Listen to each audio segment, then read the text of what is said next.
It's time for Northwest Georgia Sports Live on Talk Radio WLAQ AM 1410 and the new 96.9 FM. Here's your hosts, Matt Davis and Ian Griffin. Yep, here we are, folks, and we're ready to kick off another edition of This Week in Northwest Georgia Football on our YouTube stream and also our Facebook live stream, where we get together and we talk about the week's games. We talk about last week's games. I know that's become Ian's favorite segment most weeks here lately, and then we pick the games for the upcoming weekend. So we got a lot of fun stuff going on, but you got me again this past week, man. I didn't want to. I really didn't. I wanted to see the Rome Wolves knock off the Carrollton Trojans. It was not meant to be. Seems like the defense kept them in the game. I haven't had a chance to talk to anybody that was there, but was following the score. And it seemed like they were hanging in there, keeping that offense in check. But, second half came around, and Carrollton was able to score a few more touchdowns and pull away. And I don't have it in front of me, but one of the things I did see floating around the internet this past week was the stat sheet from the game. And Rome was moving the ball. They beat Carrollton in just about every statistical category except for the one that counts the most at the end of the night, and that was the final score. So it was one of those things where I knew I was kind of taking a chance on, pulling the trigger on an upset special. But when you look back at the way the game went, Rome had a chance in that game. It just didn't happen. So you get another pick on me, and that means you jump back out to a 2-game lead, whereas last week I pulled back in within a game. So now I'm back to a 2-game deficit. Yeah. Well, I'll take it. I was definitely pulling for the Wolves. Would have been okay with us being tied if they could have pulled the upset. Wasn't meant to be. They've got another tough matchup this week. Some of the other games that I was following last week, there were some shockers. I could not believe Sequoia beat Cedartown that 14-10. I just thought Cedartown was going to go on the road and exercise some demons after that loss to Callaway, but it wasn't meant to be. And it puts us in an interesting situation this week because obviously Cedartown is on the list of games that we're going to pick a little bit later on in the day. We're going to talk about Calhoun going down to Cedartown, and that one, kind of has a couple of wrinkles in it now after you saw what happened the last week and then also the first few weeks for Cedartown. So we'll see. Not to mention last year Cedartown went up to Calhoun and won that game, so there'll be a little payback on the Yellow Jackets' minds as well. No doubt about it. Well, we've got a lot to talk about. We'll go ahead and give you a list. Well, we'll go ahead and talk about the results officially from last week, but I went 7-2. Ian, he won the week. He was 8-1, and as far as overall record is concerned, Ian is in the lead 23-4 so far for the first few weeks of picks. That's a pretty darn good record, and mine's not terrible, but I kind of go with the Ricky Bobby philosophy on things. If you're not first, you're last. Well, in this case, there's only 2 of us, so it really is true. If you're not first, that is true. You are last, no doubt about it. But I was 7-2, therefore my record is 21-6. So we're both picking them pretty solid so far, but you just a little bit better than me on a couple of weeks. I've done the same thing every week. I've gone 7-2. Oh, your consistency is king, though, right? So, and we've got one more week of non-region play, and everybody should be settling into their region schedules. Absolutely. As a matter of fact, you had a slew of teams that were off last week: Almerchi, Pepperell, Rockmart, Tri, and then you have a few that are going to be off this week. So the last couple of weeks, when you look at the local matchups and everything, fairly kind of thin schedules and everything. But this week you have Coosa off. You also have Darlington off. And Model is also going to enjoy a bye week. And all those teams that we just referenced have big games coming up. I know Darlington is going to hit the road coming up next week to play Northwest Whitfield, the Bruins, a team that's having a really good season so far. And then the Model Blue Devils next week, they're going up to Sam R. McCain. They're going to take on the Trine Bulldogs.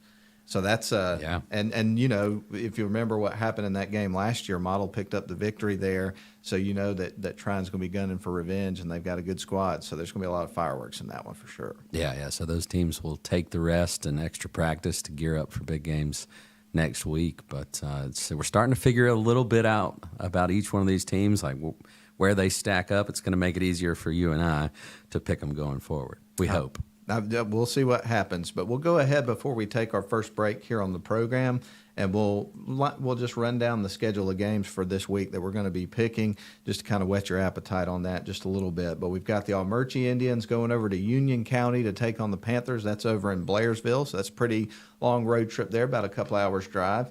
You got the Pepple Dragons going over to take on the Woodland Wildcats over there in Bartow County. You've got the, Tryon is going to Gordon Central. I had that one wrong in our list. I forgot to correct it here. Then you've got the Adairsville Tigers going over to Cass. That ought to be a really good one. Should be a good ball game. Here's another big matchup coming up this week. Hey, I'm liking this list of games. My goodness. North Murray Mountaineers going up to face Northwest Whitfield Bruins. Yeah, battle of 2-1 teams. That should be a really good ball game. Then you have, we referenced this earlier, Calhoun Yellow Jackets going to play down at Cedartown. You've got the Dalton Catamounts traveling to Rockmart to play down at the Rock. That should be a good game. Yeah. Then you have Columbia Eagles at Cartersville taking on the Canes. Coala Creek, they're going to be going to Chautauqua County to take on the Indians. And then the final game that we'll pick today involves Rome. They're going to be playing at home again, and they're going to be playing against Pebblebrook. And I'm not sure how this occurred. I'm sure some of it has to do with the Corky Kell and all that. But when I was looking at the schedule for Rome the last couple of weeks, they play most of their games at home this year. Yeah, they go on the road 3 times. And that's something I remember talking with Jim Allred after the Langston Hughes game, and he said the schedule set up great and had these 2 big marquee games with Carrollton and Pebblebrook coming in earlier. So Rome doesn't get a chance to really lick their wounds after that loss. They've got to be ready to go with another quality opponent coming to Barron Stadium. No doubt. Well, we're glad to have you with us here on this episode of This Week in Northwest Georgia Football here on the WLAQ YouTube channel and also our Facebook Live. We're going to take a break and hear from our longtime sponsor, Riverside Auto Group. And then after that, guess what we're going to do? We're going to buckle our chin straps and get ready because it's time to pick some games. Glad to have you with us. We'll be right back. Shop for your next car, truck, or SUV at Riverside Auto Group. Check out riversideautogroup.com today to browse their selection or visit with them in person at Riverside Chevrolet Buick GMC in Rome, Riverside Toyota in Rome, and the all-new Riverside Buick GMC Cadillac in Cartersville. Locally owned and operated by the Welburn family since 1974. That's Riverside Auto Group. Visit riversideautogroup.com.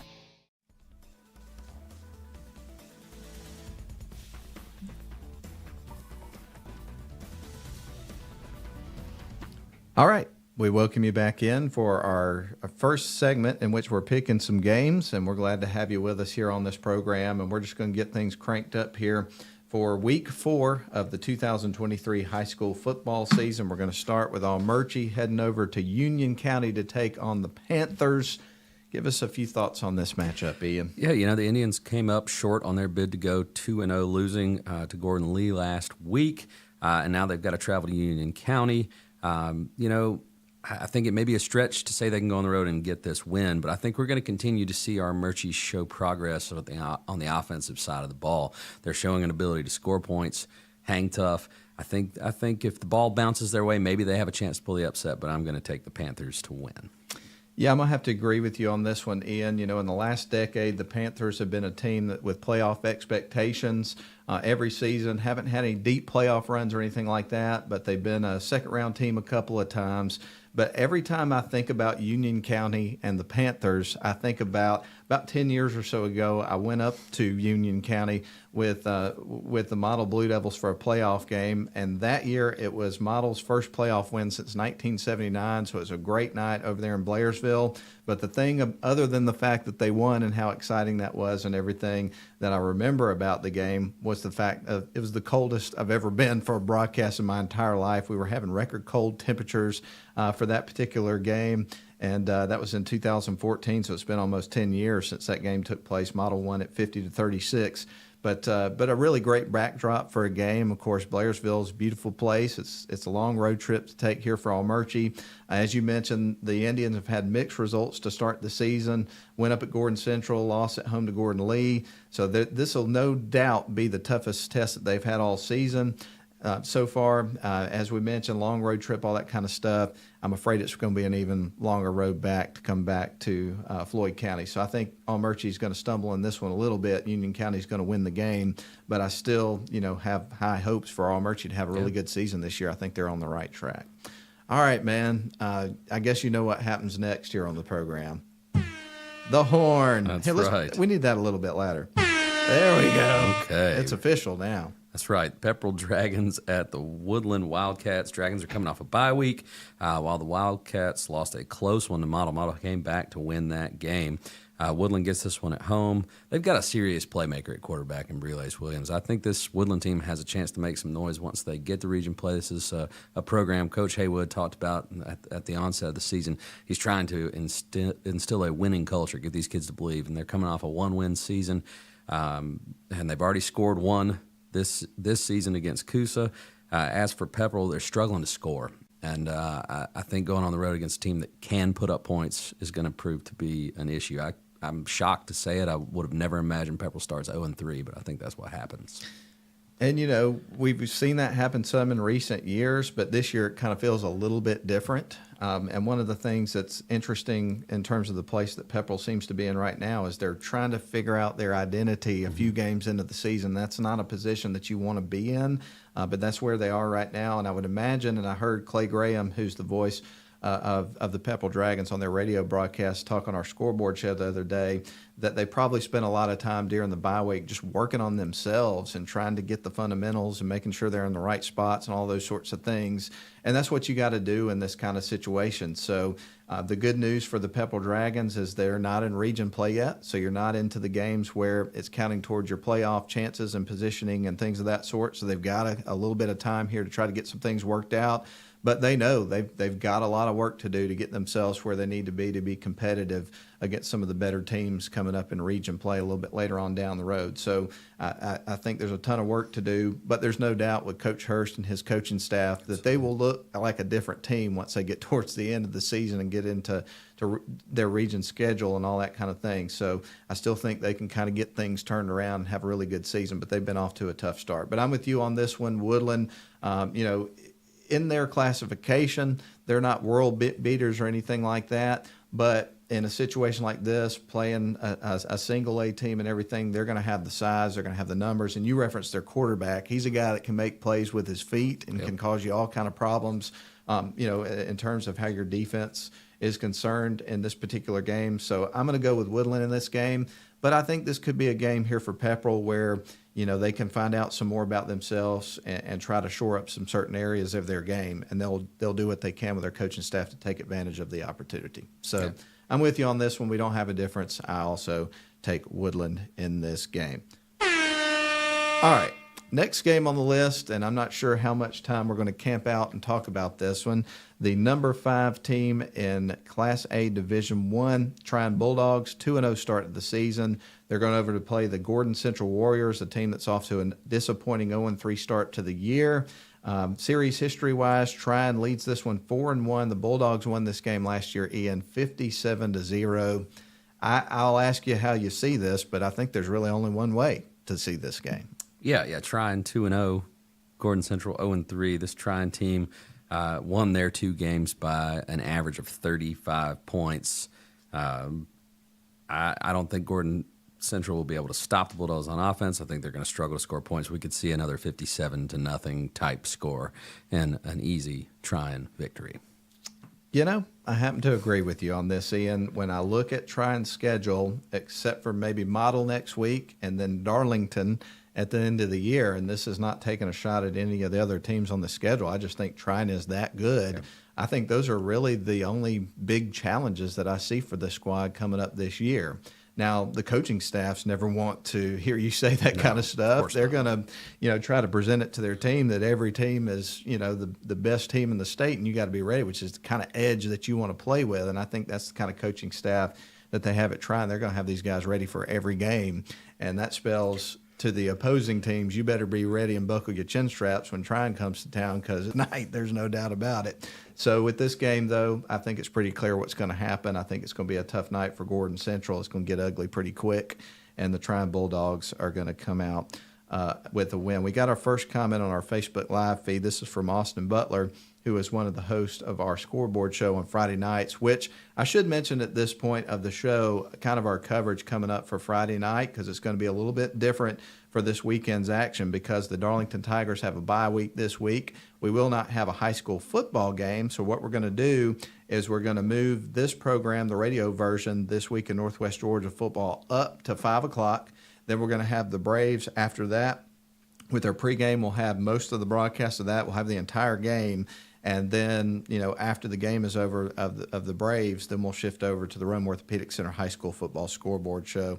And that's how all that's going to shake out. But all of that to say, Austin, who's a part of the Scoreboard Show, chimed in, and he says that Trine won't lose many of any in the regular season. So he's agreeing with what we said on that one, Ian. Yeah, I think the schedule stacks up nicely for the Bulldogs this year. All right. Well, let's see. We've picked 3 games. We have no differences. That could potentially change in this next one, but I'm going to be honest with you. I personally don't think it's going to change based on conversations that you and I have had, but we'll see. This is going to be the Adairsville Tigers at 1-1, going to Cass to play the Cass Colonels 1-2. Series history's been pretty interesting. Cass leads at 32-24-1. Adairsville has won the last 2. How do you see this one, Ian? It's a tough one to call. The Tigers are coming off of an encouraging loss, if you can have such a thing. They were right there with Raven County until they pulled away late, losing that game by a couple of scores. Now they've got to go on the road and play a Cass team that finally got to taste victory last week after a couple of tough games. They got shut out by Rome. They lost a heartbreaker to Rockmart, but they took Drew to the whipping post. Boy, it was a 50-7 drubbing of that team. I think these are both excellent teams, but I know the playmakers that Cass has, and they are dangerous guys. So I'm going to go with Cass. I think they've got just a little bit of an advantage there with guys who can break a big play. I think they get the explosive play advantage and win the game. Yeah, I have a tendency to agree with you on this one. I kind of felt like we might go the same way. I should have taken a chance on this one. But, as you mentioned, Cass getting off to a tough start because of the tough schedule that they had the first couple of weeks. I think last week's game was kind of a key for them to get their playmakers going, and not that they necessarily needed any kind of confidence boost, but when you have a game where you win 50-7, you get guys fired up and believing and all those sorts of things. And we all know that they've got some really big names. Sokovia White's a name that always comes up when you talk about this team. Adairsville nearly keeping pace with the 8th-ranked Raven County team last week. Couldn't keep the Wildcats out of the end zone enough to grab the victory, and that's what really kind of sticks out about that game to me, because I do think Cass is going to find a way to get their playmakers in space and score some points in this game. I think it's going to be a pretty close game, but at the end of the day, I do think that the confidence-building win that Cass picked up last week is really going to pay some dividends going into this week. So I'm going to take Cass to win the game as well. So we agree on that one. Well, we've burned through our first 4 games pretty quickly, so I guess what we'll do right now is take another break and kind of hit the reset button, so to speak. I've been forgetting to press the horn and all kind of stuff here in our first slate of games, so we'll get back to that coming up in just a couple of minutes. But we're glad to have you with us, and we appreciate everybody that's viewing on our Facebook Live or on our YouTube channel, and it's just glad to have you with us so we can talk about Week 4 games of the high school football season here on the WLAQ YouTube and Facebook Live. We shall return. Shop for your next car, truck, or SUV at Riverside Auto Group. Check out riversideautogroup.com today to browse their selection, or visit with them in person at Riverside Chevrolet Buick GMC in Rome, Riverside Toyota in Rome, and the all-new Riverside Buick GMC Cadillac in Cartersville. Locally owned and operated by the Welburn family since 1974. That's Riverside Auto Group. Visit riversideautogroup.com.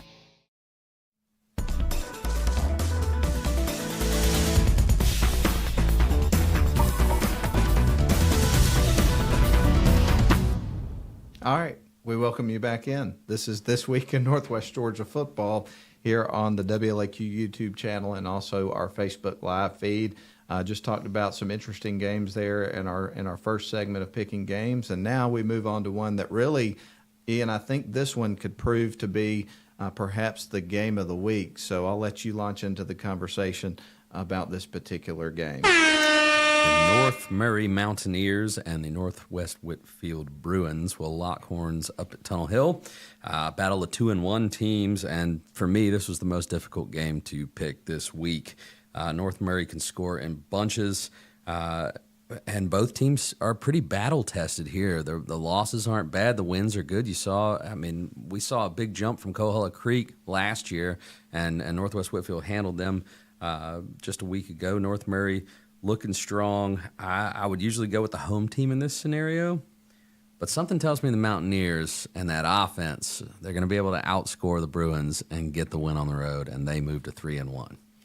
I think that when you look at Northwest Whitfield, they faced their first dose of adversity this past week versus Ringgold, and they lost by a single point.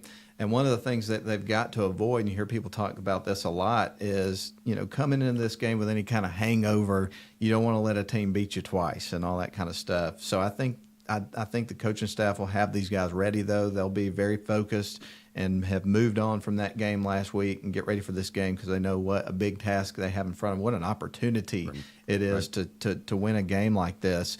One of the things that makes North Murray tough to stop is that they have a quarterback in Skylar Williams who can make things happen with his feet. I know a couple of weeks ago we were talking about Judson Petty setting a state record for receiving yards. And then, of course, last week against Ridgeland, they found a way to kind of deal with him. Well, what happened? Skylar Williams runs wild on him. So anytime you've got some dynamic guys like that in your backfield, where if one guy is kind of hemmed up or whatever the case may be, and your quarterback can take off and run for a ton of yards, you got a lot of things that you've got to account for on the defensive side of the ball. And so for that reason, I think North Murray just has such a dangerous offense, to your point, and I think they're going to be tough for Northwest Whitfield Bruins to stop. Even though they get this game at home, you give them a few points for that. But at the same time, I'm with you on this one, Ian. I really think North Murray's going to have the edge. Yeah, all right, so we agree. And we get to head up and take a road trip to Tunnel Hill next Friday. Yes, we do, which should be super exciting and great opportunity. I've only been up there one time, but it's a neat setting. It's kind of an old school stadium. They got an old press box up there. Kind of reminds me of the way the station looked just a few months ago because it's kind of got the brown walls and things like that, if I remember correctly. I went up there with Model one time, and then they have a big statue of a bear because they're the Bruins, which is really neat to see. So it's a really great atmosphere for a football game. I think you'll enjoy the trip up there. It's going to be fun. Looking forward to it. No doubt about it. You remembered. Calhoun travels to Cedartown. We talked about this matchup a little bit in the opening segment. The Yellow Jackets have bounced back from that week one loss with two quality wins, one on the road, one at home last week against Creekview. Cedartown is coming off two straight road losses. They lost to Callaway, and it wasn't that they lost to Callaway that was shocking. It was the margin of victory in that ball game. And then last week we sat here, we talked about Cedartown going on the road and how they had a Sequoia team that we thought they could handle, and they lost that game 14-10, struggling to score points right now. And when you've got a team like Calhoun coming to town, you know that offense is going to be able to generate some points, and Cedartown will have to, I think they have to score 20 at least to win this game. I don't know if they can do it. And you've also got the motivation from last year's win. Cedartown going up to Calhoun and beating them at the Reeve, those kids remember. They're motivated. So I wouldn't be surprised to see Calhoun win this one and win it by a few scores. Yeah, you know what, man? I kind of have a similar feeling on this. Let's talk a little bit about the series history because it's interesting between these two teams. Cedartown leads the series 18-3-1. However, after 1985, they did not play again until 2020. In other words, these two teams didn't play each other during the Hal Lamb era. Right. Or that might look a little bit different in terms of the series history. Not taking a shot at Cedartown by any stretch of the imagination, but when you mention that history and how lopsided it is certainly worth pointing out that fact. Cedartown won last year. Calhoun won the previous two. And as you mentioned, man, the biggest concern right now for Cedartown is finding that identity and rhythm in terms of their offense and trying to score some points. And you've already had one game this year where Calhoun had a hard time moving the ball on the ground, but we've only seen that once. I think they've started to get into a rhythm. And I just don't think that bodes well here for Cedartown going into this game, that perhaps they got that game this year sort of out of their system when they were playing against a really, really good Blessed Trinity team at the beginning of the year. So I think this is a Calhoun team. They're ranked number 8 in the state in 5A. They're battle-tested. They're used to being in big game-type situations, playing up against really good teams. I think Cedartown can slow them a little bit, with their defense. But at the end of the day, at some point in this game, I feel like Calhoun's really going to start to make some big plays and find a way to make it happen. So I'm going to go with you on this one. I think Calhoun goes on the road and picks up a victory. So you are 2 games in front. We've gone through, 6 games, right? Right. And we don't have a difference yet. I wonder if we will. I wonder if we will as well. We got another comment here on our Facebook live feed. Again, this one's from Austin. He said, strange talking about Cedartown possibly going 1-3, but he feels like they do this week. And he went on to say he thinks Calhoun wins the game big. Yeah, I don't disagree with you, Austin. I just have a feeling that Calhoun losing to Blessed Trinity. I think Blessed Trinity's got a heck of a football team, a heck of a defense, especially after shutting down Calhoun's running game, and I think they'll have too much offense. I happen to agree with you, man. Well, one of the things that we spent most of our morning doing, Ian, is talking about how the college football season, as far as interesting matchups the first week, other than what you got with Deion Sanders in Colorado beating TCU, that was really the highlight of the weekend, is kind of a dud in terms of even the games you thought were going to be exciting. They really weren't. But looking at this list of high school football games that we've got this week and what we've had so far this season, high school football in the state of Georgia has been delivering in the non-region schedule. There have been some great matchups to talk about so far this year. No doubt about it, and this week is no exception. Surprised we've picked all these games the same, because there are a few in here that I think could go either way easily. But the non-region matchups have been excellent. So let's talk about another one. Dalton at Rockmart. The Catamounts, this is year 3 under their new head coach. And they had some growing pains those first few seasons. Had a real down season in 2021. Last year started to show signs of recovery, but they play in a brutal region, so the record may not have reflected it. But I think this Dalton team is back. They've beaten a couple of schools. Yes, they were lower classifications, but they're good schools. They beat the brakes off a Sonoraville team that we got to see play. That is a very talented team. And they shut their offense down, put up a ton of points in that game. Now they travel to face a Rockmart team who has won a thriller over Cass, lost a heartbreaker to their rival Cedartown. They're replacing a lot from a very successful team last year. They've got this one at the Rock, but the big difference I think you're going to see here is in this gap of classifications, Dalton's going to come in with a bigger roster and a lot more depth, and I think that's going to be the difference. I think the Catamounts go to the Rock and get the win, and I think they win this one by 2 touchdowns.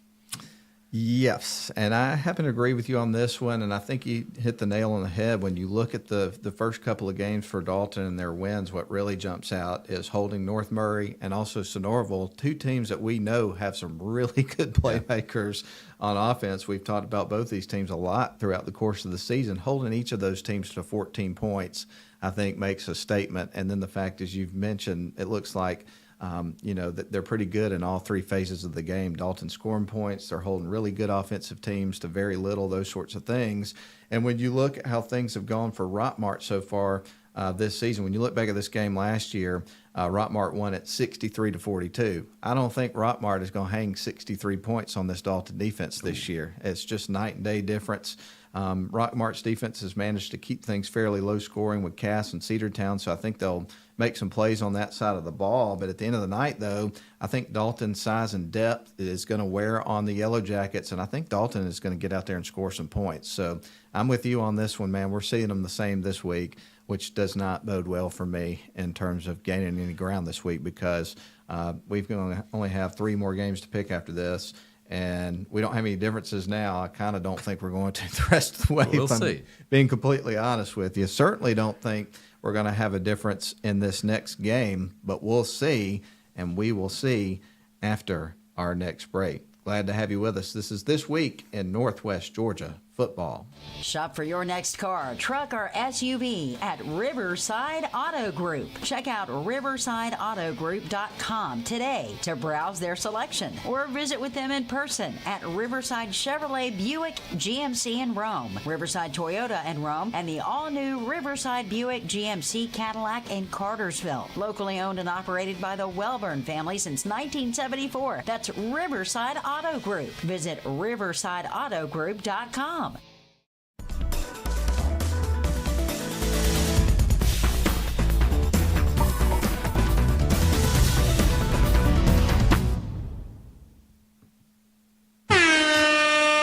Ian, I have to do my little idiotic dance at least once a show. I mean, at least. I think you could get by with it twice. You could three-peat it at least once this year. I want to see that, Matt. No doubt. Maybe work on a little twist to it too. Absolutely. And we might do that. It'll get more complex as we go along. No doubt, we'll add to it. But this first game we're going to pick here in this segment, Ian, is one of those games. And this is not a criticism of anybody, but it's one of those ones where you're kind of like, why is this one on the schedule? You know what I mean? I know Columbia is a good, solid AA program, but they're going up against the number 5 team in the state in Class 5A, and it did not turn out great the last couple of times for Columbia in this series. No, and we've seen the Canes. They're trying to find their identity on offense right now too. They won last week, beat Altoona 37-0. We both felt like that was coming, but the Canes defense has been rock solid, and it's allowing some of these young playmakers to develop and get comfortable in the offense. I think this is another week for them to expand on that growth. The defense is going to take care of the Eagles. How many points can the Canes score? Because if that offense starts to match the defense, look out. I'm with you, and I kind of do see this as one of those games where you see that take place when you're dealing with one of the top 5A schools in the state playing against a solid AA program, a team that wins 7-8 games last couple of seasons, a playoff team, that kind of stuff, but not necessarily making deep runs in the playoffs. You got to know that depth is going to turn up in this game at some point, and Cartersville should be able to wear them down.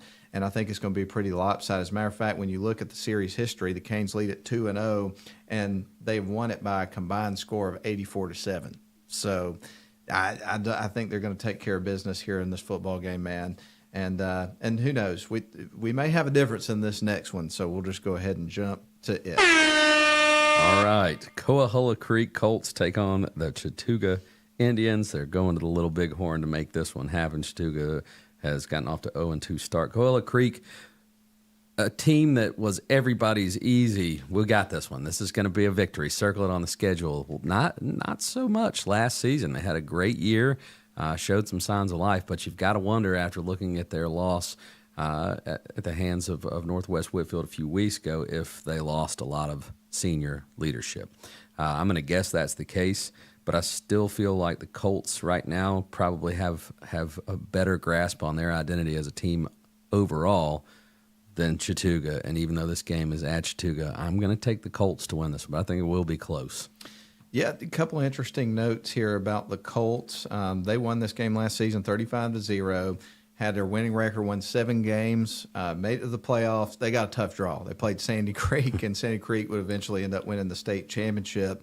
Shortly after that game took place, about a month later, or maybe not even a month later, head coach Danny Wilson, who'd been there for 3 seasons, stepped down, and they got a new coach. And I was curious, why did he step down after just only 3 seasons and he gets this team winning? And I was reading some quotes from an interview about him stepping down, and they hired within. Drew Carter took over. He was the offensive coordinator, and Coach Wilson was talking about how they got the team on track. They started winning games, and people were not coming out to the games and supporting the team that much. And he felt like he'd kind of failed at his job, even though he got the team winning, of getting people to come out to the games. That's what I gleaned from the article I read. And I've just never quite read anything quite like that before. I was a little bit stunned by it, to be honest with you, when I was looking at it. Another interesting thing that I did not realize, I don't know if we talked about this last season or not. We don't ever have an opportunity to see Coahulla Creek play in. So I don't know that any of us ever mentioned this, but evidently last year they had a junior on the offensive and defensive line named Destiny Bassett. So there's been a lot of times in the past where we've seen female kickers. I know Dade County had a female kicker, I think actually 2 a couple of years ago, and we've seen that at some other schools and everything like that. But when is the last time that you saw a high school varsity football team that had a female on the offensive and defensive line? Have you ever heard of that? No, I have not. But that's impressive. Well, evidently that's something that they had last year for Coahuila Creek, and she's still on the roster listed as a senior this year. So I'm assuming that she's still playing with the football team, which is kind of neat, little interesting note there. Chattooga Indians hammered by Lafayette and Temple the first weeks. This may be, more even than those matchups, but I'm kind of with you on this one. I still feel like even though it looks like there's some drop-off here for the Colts, from last year's 7-win playoff team, first playoff team in school history, that at the same time, they're still going to be a couple of steps ahead, perhaps, of the Indians. We see that one the same. Where's that sad thing? No, that's crickets. That's chirping. crickets. Yeah. Oh, Matt's disappointed. Yeah. He wanted some differences. Well, at least it gave me an opportunity, Ian, to hit some more sound effects. It did. And we will close out our picks this week with the Pebblebrook Falcons traveling to Barron Stadium to play the Rome Wolves. It's bounce back week for the Wolves. They're coming off a tough loss. There was a lot of hype surrounding that game at Barron Stadium against Carrollton last week. As you mentioned, they moved the ball, just had a hard time putting points on the board and lost that game by 20 points. And we'll have to move on quickly because Pebblebrook comes to town. This is a tough squad. The Falcons are going to come in expecting to compete and steal a win from the Wolves, so they can't sit back. Like I said earlier, no time to lick your wounds. You've got to recover and go out and focus on this opponent and get the W. I think they do just that. I like the Wolves to win. When I went back and looked at the series history on this, Rome's up 3-1. I didn't realize the game was as close as it was last year. I'd forgotten about that, but it was a 2-point game. As you mentioned, Rome able to move the ball, put up some impressive offensive stats, but fell short in terms of the scoreboard. I think this is a great opportunity for them to kind of refocus as they do 7 out of 10 regular season games. They're playing at Barron Stadium this season, so I think this will be a bounce-back game here for the Rome Wolves, and they will win the game. And we just made it through a full slate of 10 games and didn't have a single difference here in our picks this week, which means no matter what happens this week, I'm still down 2 games. Sorry, Matt. Sorry, buddy. Sad face. It's going to be okay. Put a sad face for you. There'll be more chances down the line. That's right. Well, anything else that you want to make sure that we talk about? I mentioned earlier that Coosa, Darlington, and Model all have bye weeks this week before they get ready for some big matchups coming up next week. But Yeah, it's going to be interesting to see. Model coming off of some big wins, beating Pepperell, coming back to beat Woodland. How will they respond? The Darlington Tigers bounce back from a loss in week 2, and we'll get time to prepare for a tough matchup next week up at Tunnel Hill against Northwest Whitfield, and then Coosa as well, trying to bounce back. They got that victory to start the season, but how can they bounce back from that loss to Woodland? That was a bad one. Now, Ian, we've wrapped up our picks here for the show today, but we do have a little bit of extra time. I think we got about 5 minutes left of the show. So why don't we talk a little bit about college football? Sure. This past weekend, as we referenced earlier in the program, Deion Sanders in Colorado basically stole the weekend in terms of all the media attention and everything like that. And it's overreaction season. There's no doubt there was some overreaction in terms of how significant that was in some ways. But at the same time, it was without a doubt the most exciting thing that happened in college football this past weekend, and was just an absolute, from an entertainment standpoint, a joy to watch from start to finish of the game, the press conference, everything involved in that. It was awesome. Yeah, no doubt about it. It was kind of a dud of a week 1. We've gotten spoiled over the past decade with just unbelievable matchups throughout the Labor Day weekend, and you could see it on paper already. It was lackluster as compared to years past, but that particular game delivered from start to finish. It was just a back and forth matchup, and to see Deion retool that roster the way he did and go out and be able to beat a top 25 team on the road, it's impressive. Now, I don't think that means Colorado is going to be ranked in the top 10 and competing for a playoff, spot at the end of the season, not by any stretch of the imagination, but it was fun. I mean, you've got his son playing quarterback, throwing for 510 yards and 4 touchdowns, and then you've got Travis Hunter, who's just out there dominating on both sides of the ball. Guy's an impressive athlete. He is, and it's one of those points of pride for us guys that cover high school football in the state of Georgia, because obviously Travis Hunter played at Collins Hill. Yep. And then went with Deion Sanders. Everybody thought he was going to go to Florida State, went with Deion Sanders and played in HBCU at Jackson State, and then followed him out to Colorado. Has had an interesting path.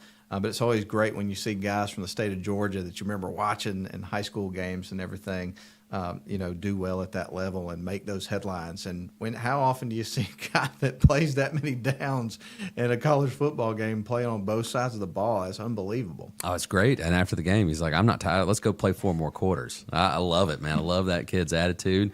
And Coach Prime is going to be a quote machine this entire season. No matter what the Buffs' record is, he's going to be fun to watch. He's keeping receipts. Just be ready. Were there any other things that happened in the college football landscape that caught your attention? Yeah, the way that Duke was able to take care of business against Clemson, that was, I know for Clemson fans, super disappointing, and I personally didn't see that coming. And it's interesting when you look back at the college football landscape. Just a few short years ago, we were talking about how Clemson, were they going to take the mantle that Alabama and Nick Saban held for so long, for such a long time? They're the next dynasty and all that kind of stuff.